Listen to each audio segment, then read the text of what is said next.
So Grant, we've just been here in Long Bay, New Zealand, and we're coming to the end of the first ever Embodied Wisdom retreat. How has it been for you? Retreat. Retreat. The first Embodied Wisdom retreat / workshop, has it been for me? It's been awesome to bring this together and share it with people, and to see people coming alive in the room and getting so many aha moments, and them really taking it on board at that deep heart consciousness level.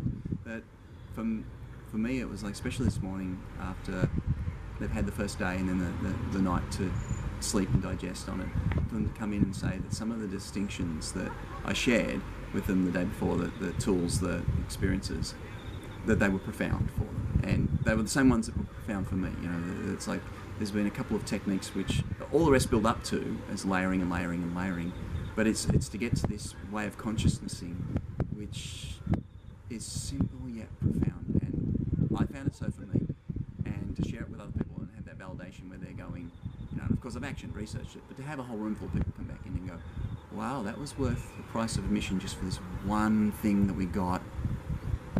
Thank you. You know, they were so grateful for it, and that made me feel really, really validated that all the year of action research and all of the thousands of papers I've read and all the work I've done, and that desire to share it out into the world was received in the same way as I truly, you know, wanted to share it. So I get all excited by these, you know, applications of these scientific concepts, the papers I read, and I put them into my own life, but that doesn't really help the world if I just stick with them. And as you know, I don't love training that much, so it's for me, it is a compassion task to get up and have the courage to get up in front of a room and share this stuff with the world. So at the end of this first one, it feels fantastic that people are loving it as much as I loved it in my life. And I think that's really important, because Embodied is profound, and this takes it to, I believe, another personal level.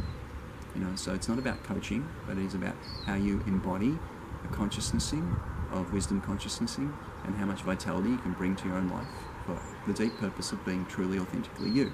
This is the tools and the how of that. So it really drills into a pragmatic how that I think, you know, as a coach, it's going to empower your coaching, especially as you entrain how you are entrains your clients. But mostly it's about how you turn up in your own life. It just gives you the skills for that. Awesome. I'm sure in the midst of that you said you love getting in front of a room and sharing your new thinking and evolving. I did say something like that. Though I really would like other trainers to be able to take this model and spread it out. Yeah, I can edit that bit out. Okay.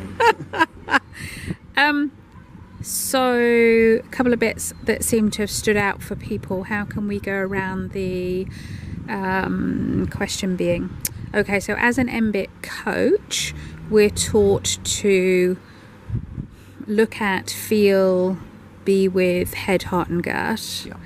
There's a subtle and yet profound shift that happens in this workshop that takes you from thinking about what heart is feeling, and shifting how you are doing your mind, where you're consciousnessing and minding from. It truly is. You'll learn how to use your neurology in a new way. So is there a takeaway, a quick 2-sentence version of the evolution of embraining, if you like, that has moved from still being fundamentally head driven to access the heart and gut, as now coming from working with heart and gut directly? Yeah, you just said it. It literally is. It's a deep understanding from some really, really like leading edge neuroscience work of Professor Dr. Bud Craig, and his work on discovering an area in the head brain which is re-entrant focus.